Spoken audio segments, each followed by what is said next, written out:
everybody, and welcome to another episode of Positivity. We are here with the wonderful Suzanne. Hi, Suzanne. Hello, thank you for inviting me.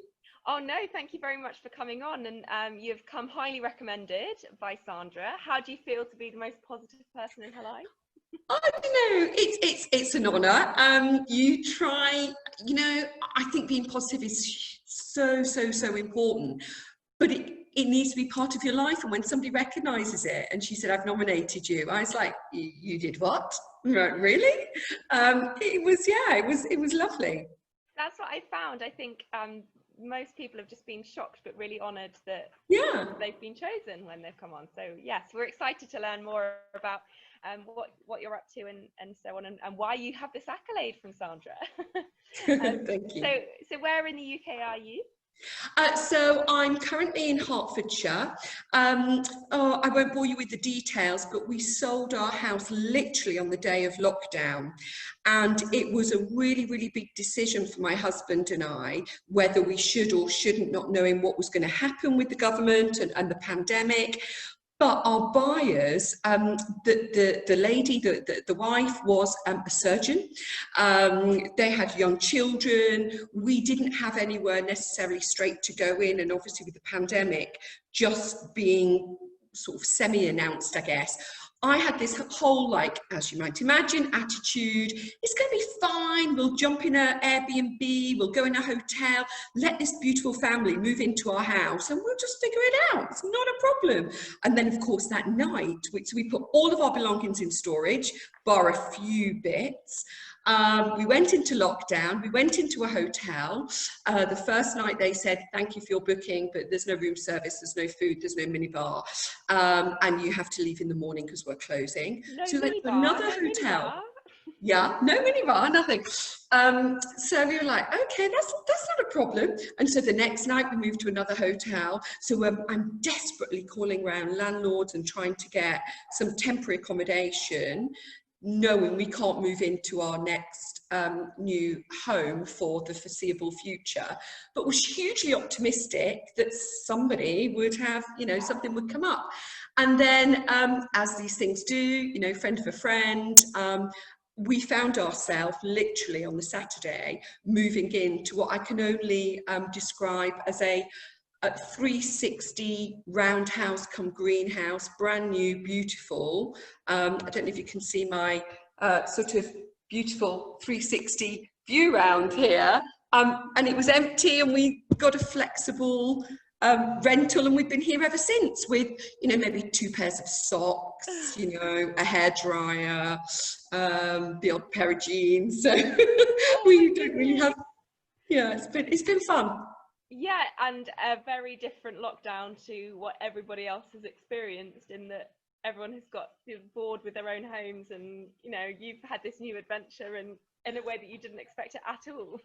You're right, Alex, but actually what it's taught us both is about how much people value material things.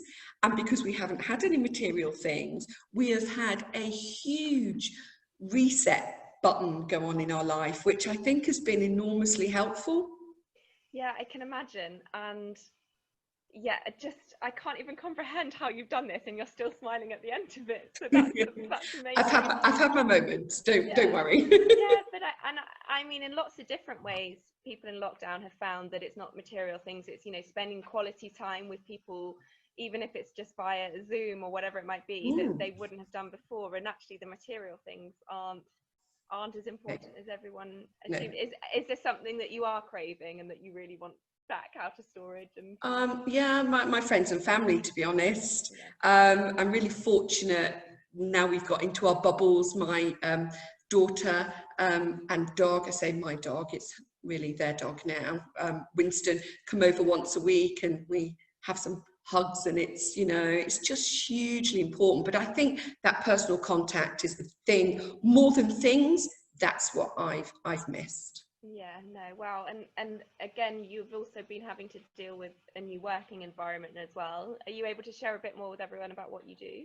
Yeah, so absolutely. So I'm a relationship director for HR Inspire, and that's outsourced HR, employee relations, and actually it's bittersweet. So being busy, but sadly for reasons where people need support, clients need support and guidance on restructuring and redundancies. Whilst it's great that, you know, the team have been really busy and super positive, they're also juggling their own issues with, you know, homeschooling. You know, I don't have young children at home, and I really have enormous empathy for those that do. And, you know, I'm now really fortunate. I found myself in, you know, I've got what is essentially a lovely office. Some people are working out their bathroom and, you know, closets and dining rooms, and it must be so hard.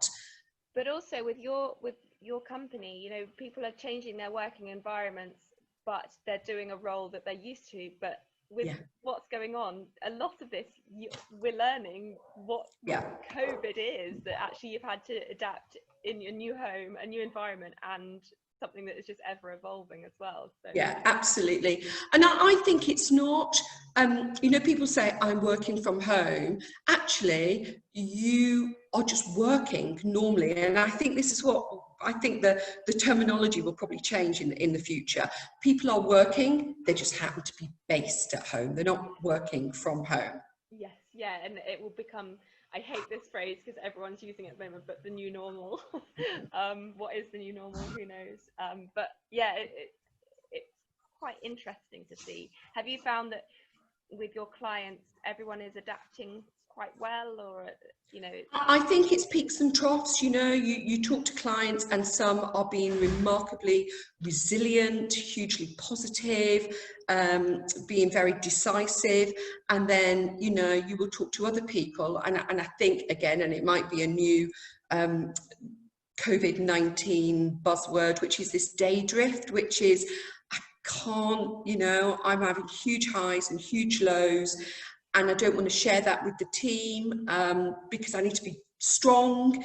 And so very mixed. You know, I've invested quite a bit of time in podcasts and webinars and different things where you have found some more time, and it's really interesting. People are really sharing their vulnerability, but also their strength and their knowledge, and there's like this whole new community because we're in this together. Yes, in this Corona coaster, as someone called it this week, I think. Oh, really? All the cringeworthy things are coming out, definitely. But yeah, it's I think that people are becoming more humanized to people that they work with. And before, you would have been embarrassed about your child running behind the screen, or, you know, you had to help with homework, and there was such a separation between work and home life. But I hope now people are seeing that it's okay that you can have both, because you're human and that's allowed. I've had a couple of Zoom calls, and, you know, these big scary, you know, CFOs that are normally, you know, banging the table and also authoritative, you know, and they're sitting in their kitchen and the dishes are out from the night before, and I'm like, oh, I love this. It's so, I peek into through the keyhole. Yeah, there was something on Twitter a couple of days ago. One of our ambassadors at work shared it, and they had a news interview with BBC London, and the lady was giving a lot of that was being interviewed, she was giving a lot of data around COVID and how it's all happening, and then her daughter walks in and was trying to decide where to hang the unicorn up on the wall, and then came to the screen and said, "What's his name, mummy?" And you just think, this is going out live. It could, love it.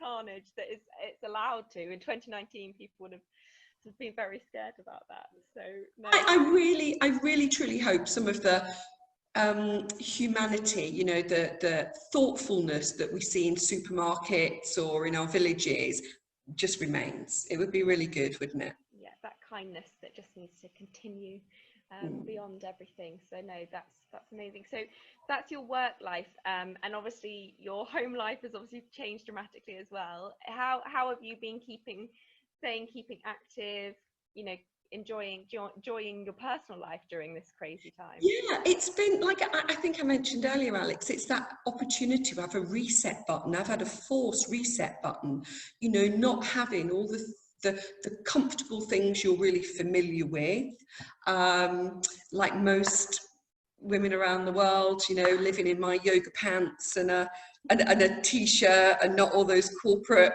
formal wear has been quite a blessing. It's been interesting. You know, I have not, if I'm honest, I've tried to throw myself into work, and one of the things I probably have not taken the opportunity of is the whole fitness and getting some fresh air and the great weather. Got very fair skin, so sun doesn't really suit me. So I've kept indoors quite a lot, and I think some people have really embraced that, and you know, good for them. I should have done a little more of that. Oh no, but just looking at your view in there, I would definitely be enjoying it all inside as well. Yeah. No, but you said earlier as well, this is something we ask lots of our guests about, sort of podcasts or Netflix recommendations. Is there anything that you would? Oh, so that's a really good question. So I am a bit of a royalist, and I love the whole Tudor period, and I've been watching. My husband hates it, but he secretly, I think, enjoyed some of it.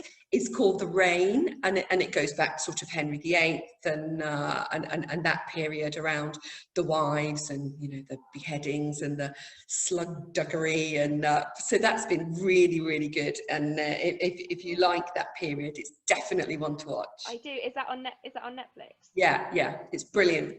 Gets better and better.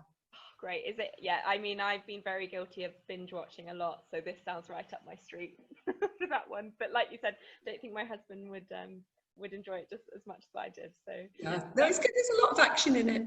Yeah, no, and you mentioned earlier about podcasts and webinars and things that you've been enjoying. Are there any that you would recommend there? Yeah, well, not necessarily. It's not a personal recommendation. I have, obviously, we'll have all been aware of the whole Black Lives Matter. There's been a huge amount of media around that, and actually I'm also an ambassador for diversity and inclusion, so that obviously has resonated with the passion. So I have been really just delving a bit more into that and what people are saying about it.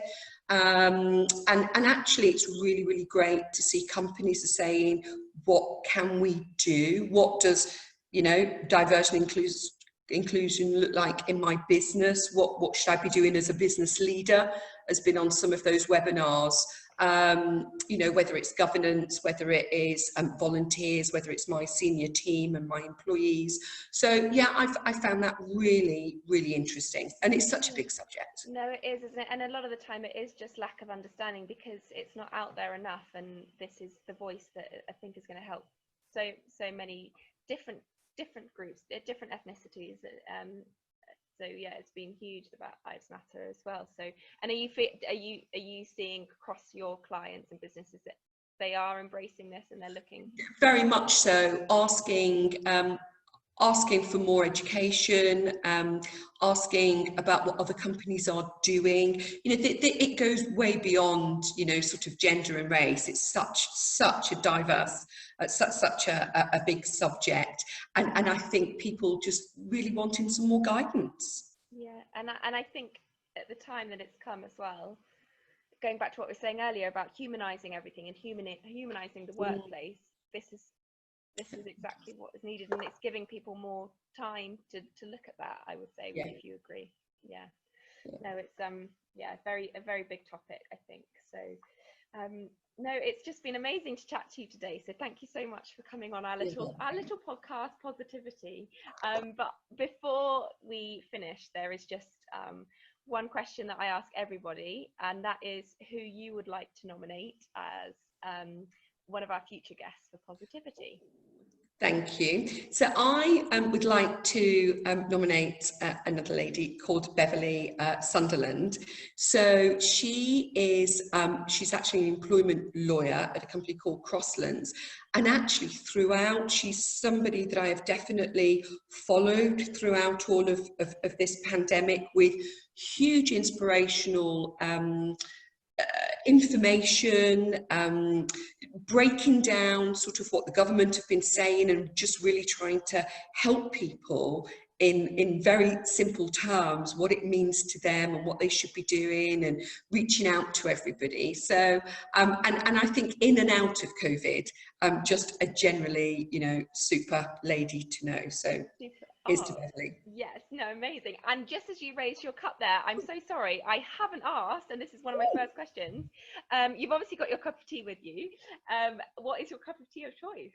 I sound a bit poncy when I say this, but it's Earl Grey. So, you know, and I've got it in a really poncy glass cup that I found in the back of in the boot of my car, and it must have been one of the things we didn't pack. And I'm thinking, why is that in there? But it's it reminds me of what do I think when I have a cup of tea in here is yeah, it'd be nice to be in the Ritz when you've had too many glasses of champagne and you've got to get the last train home. I better have a little Earl Grey before I go. Now, we've had a few guests on that have been drinking Earl Grey, and there's been big arguments as to whether you have milk or you have it without milk for Earl Grey. I'm a milk girl. Yes, thank you. I was rooting for that the other day, and someone was very strongly against that. So no, let's hope that we can be back at the Ritz soon, having one of those after some champagnes, as you say. But thank you so much for coming on. Really appreciate it. Oh, thank you, Alex. Yes, and I hope to meet you face to face when all this is over. We will very soon. Let's hope. Thank you. Thank you. Bye for now.